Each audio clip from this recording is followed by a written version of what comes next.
முருகன் 15 வருஷமா தன்னுடைய சொந்த ஊருக்கு போகவே இல்லை. எப்படியாச்சும் இந்த வருஷம் தன்னுடைய சொந்த ஊருக்கு போகணும்னு தான் சொந்த ஊர்ல இருக்க தன்னுடைய வீடை சீரமைச்சு கோடை விடுமுறை அன்னைக்கும் முருகன், அவனுடைய மனைவி, அவனோட ஒரே ஒரு மகன், இவங்க 3 பேரும் முருகனுடைய சொந்த ஊர்ல இருக்க தன்னுடைய பழைய வீட்டில் போய் கோடை விடுமுறை அன்னைக்கு போய் தங்குறாங்க.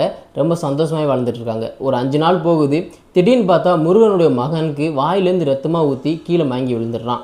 ஹாஸ்பிட்டலில் தூக்கி கொண்டு பார்க்குறாங்க. அவன் இறந்துட்டான் அப்படின்னு மாதிரி சொல்கிறாங்க. அப்படி அந்த பையனுக்கு என்ன நடந்திருக்கும்? Welcome to our channel.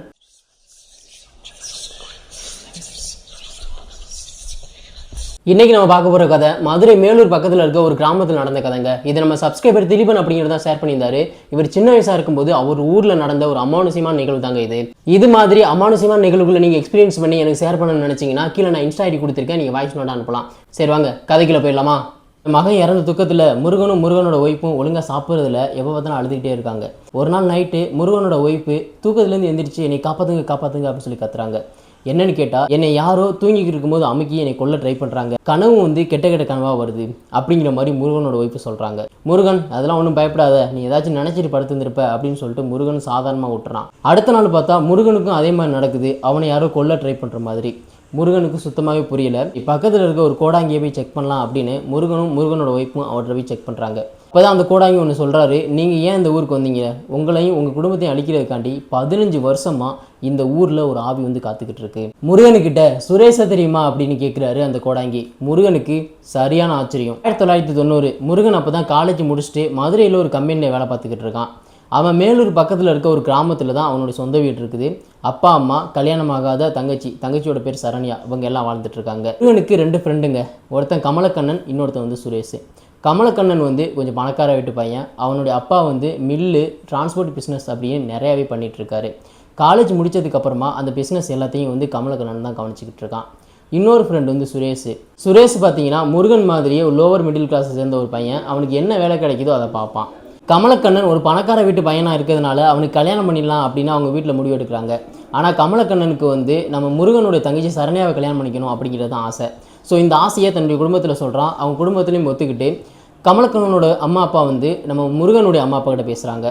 கமலக்கண்ணனோட குடும்பம் ஒரு பெரிய பணக்கார வீட்டு குடும்பமாக இருக்கிறதுனாலையும் ஒரே கம்யூனிட்டியாக இருக்கிறதுனாலையும் முருகன் வீட்டில் ஒத்துக்கிறாங்க. அதனால் கமலக்கண்ணனுக்கும் சரண்யாவுக்கும் ரொம்ப ஒரு பிரம்மாண்டமாக கல்யாணம் நடக்குதுங்க. கல்யாணம் நடந்து 2 பேருமே சந்தோஷமாக வாழ்ந்துட்டு இருக்காங்க. ஒரு 6 மாதம் போகுது. கமலக்கண்ணனுடைய அப்பாவோட ஆஃபீஸ் மதுரையில் இருக்கும். அதனால் கமலக்கண்ணன் டெய்லி பார்த்தீங்கன்னா காலையில் கிளம்பி அப்பாவோட ஆஃபீஸ்க்கு போயிட்டு வேலை பார்த்துட்டு நைட்டு தாங்க வருவான். ஒரு நாள் கமலக்கண்ணன் திரும்பி தன்னோட வீட்டுக்கு இருக்கும்போது எதிர ஒரு லாரி மோதி அந்த லாரியோட டயர் கமலக்கண்ணனுடைய தலையில் ஏறி நசுங்கி இறந்து போயிடறான். கமலக்கண்ணன் இறந்ததுனால முருகன் தன்னுடைய நண்பன் இறந்து போயிட்டானே, தன்னுடைய தங்கச்சியோட வாழ்க்கையை வீணா போச்சு அப்படின்னு ரொம்பவே கவலைப்பட்டு ஃபுல்லாக சரக்கு அடிக்க ஆரம்பிச்சிடாங்க. ஒரு கட்டத்தில் சரக்குக்கு ஃபுல்லாகவே அடிமையாயிடுறான் நம்ம முருகன். ஒரு நாள் முருகன் ஃபுல்லாக சரக்கு அடிச்சுட்டு தூங்கிட்டு இருக்கான். அப்போ அவன் நெஞ்சு மேலே யாரோ ஏறி உட்காந்து அமுக்கிற மாதிரி தோணுது.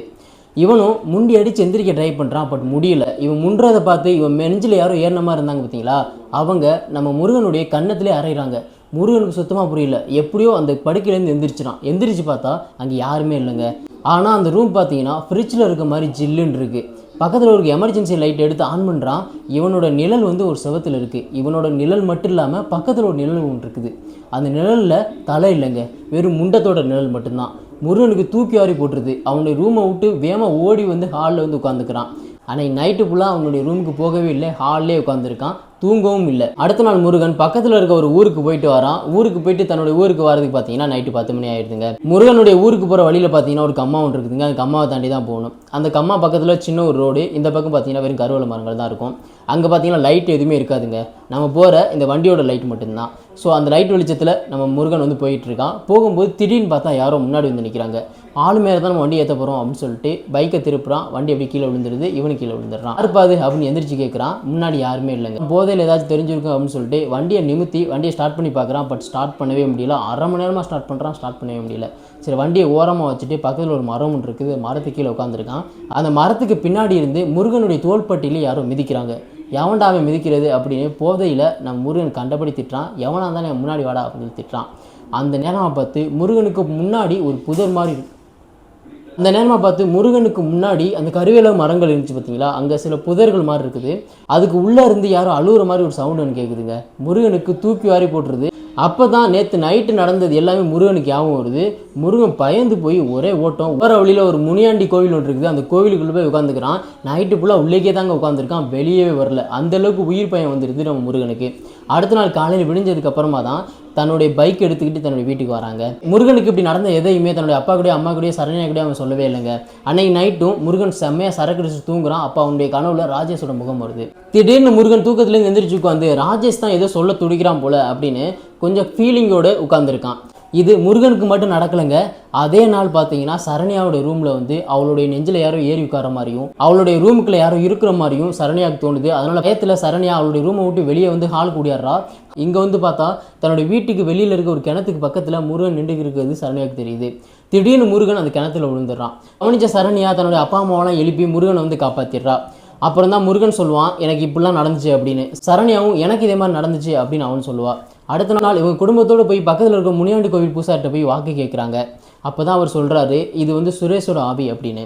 ஆமாங்க, சுரேஷும் சரண்யாவும் வந்து லவ் பண்ணி இருந்திருப்பாங்க. கமலக்கண்ணன் வந்து சரண்யாவை கேட்கவும் அவங்ககிட்ட நிறைய பணம் இருக்குது அப்படிங்கிறதுனால சரண்யாவும் சுரேஷை விட்டுட்டு கமலக்கண்ணன் வந்து கல்யாணம் பண்ணிடுவா. முருகனும் வந்து சுரேஷ் வேறு ஜாதினால உனக்கு வந்து பொண்ணு கொடுக்க முடியாது அப்படின்னு சுரேஷை வந்து அடிச்சு வாட்டிடுவான். இது தாங்க முடியாத சுரேஷ் என்ன பண்ணுறதுன்னு தெரியாமல் சரண்யாவுக்கு கல்யாணம் ஆகிறதுக்கு முன்னாடியே வந்து தூக்கு போட்டு இறந்துருவாங்க. ஸோ சுரேஷோட ஆவி தான் வந்து ராஜேஷையும் வந்து லாரி ஏற்றி வந்து கொண்டு இருக்கு அப்படின்னு அந்த பூசாரி சொல்லுவார். அது மட்டும் இல்லாமல் உங்களையும் பழிவாங்க துடிக்குது அப்படின்னு சொல்லிட்டு அந்த பூசாரி சொல்லுவார். பூசாரியும் துண்ணூறு மந்திரிச்சு கொடுக்குறாரு, இதை போய் நீங்கள் வீட்டில் வச்சுக்கோங்க, இனிமேல் வந்து அவனோட ஆவி வந்து வீட்டுக்கு வராது அப்படின்னு. இவங்களும் வந்து நம்பிக்கையோட வீட்டுக்கு வராங்க. கொஞ்ச நாளுக்கு அப்புறமா பார்த்தீங்கன்னா நம்ம முருகனுடைய அப்பா அம்மாவும் வந்து கொஞ்சம் மர்மமாகவே இறந்து போயிடுறாங்க. அதனால் முருகன் வந்து பயந்துடுறான், இனிமேல் நம்ம வந்து இங்கே இருக்க வேணாம் அப்படின்னு தன்னுடைய தங்கச்சியும் கூட்டிக்கிட்டு சென்னைக்கு போய் செட்டில் ஆயிடுறாங்க. இந்த சுரேஷோட ஆவி தான் இப்போ முருகனோட மகனை கொண்டு இருக்கு அப்படின்னு முருகனோட ஒய்ஃபுக்கு இப்போ தான் தெரிய ஆரம்பிக்குது. பாத்தியா, நீ எல்லாத்தையும் மறைச்சிட்ட, நம்மளுடைய மகனை இறந்து போயிட்டான், எல்லாத்துக்கும் காரணம் நீ தான் அப்படின்னு முருகனோட ஒய்ஃப் வந்து முருகனை ரொம்பவே திட்ட ஆரம்பிக்கிறாங்க. முருகனோட ஒய்ஃப் வந்து சென்னை கிளம்பி வந்துடுறாங்க. முருகனும் வேறு வழி இல்லாமல் அந்த வீடு அப்படியே போட்டுட்டு சென்னை கிளம்பி வந்துடுறாங்க. இன்னமும் அந்த ஊரில் அந்த வீடு வந்து பாலடைஞ்ச பங்களா மாதிரி தான் இருக்குது.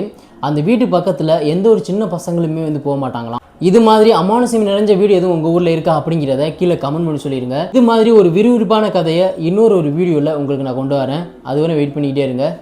பாய்.